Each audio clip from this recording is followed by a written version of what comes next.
Ringside, those marking your catalog for the winter yearling heifer class. Entry 1792, placing second in the class, as well as second junior Pit Crew Formula Nikki, exhibited by Allison Foss, owned by Pit Crew Genetics of Cambridge, Minnesota. Entry 1796, place seventh. 1798, third. 1799, place 10th. Winner of your class, first junior, was Pit Crew Formula Tawny, entry 1800, exhibited by Abby Foss, owner and the best bred animal by Pit Crew Genetics as Cambridge, Minnesota. Entry 1802, placed fourth. 1804, eighth. 1805, fifth. 1811, ninth. And 1813, placed sixth.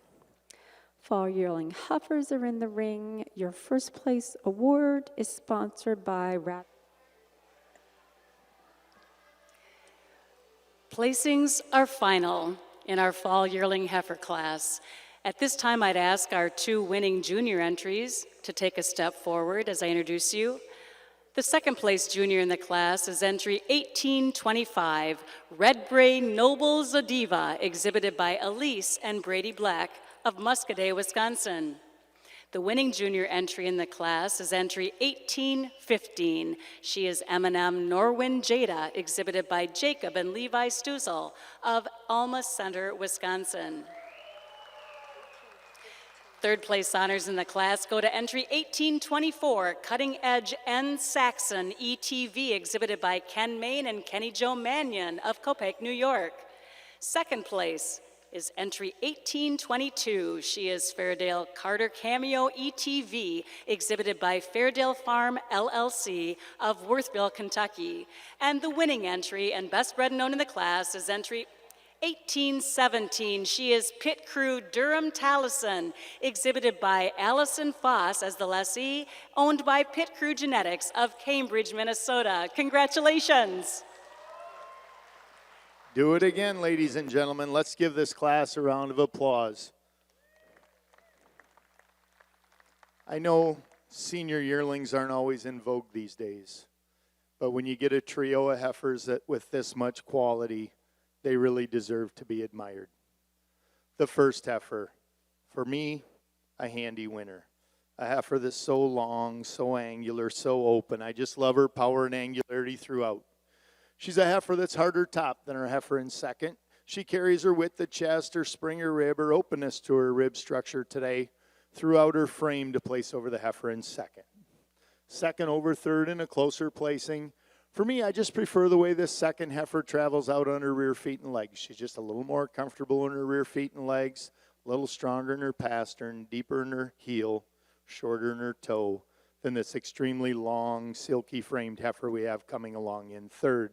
The third heifer uses that dariness, that stretch and length out through her head and neck, the femininity throughout her frame to place over a beautifully balanced heifer we have coming along in fourth. Really admire this young man's heifer in fourth. She's a square-made heifer with a lot of depth of rib. You just want to stretch her out in her frame to move her up in the class. But she uses her sharpness, her cleanness, her angularity and openness today to place over the big, powerful heifer we have coming along in fifth.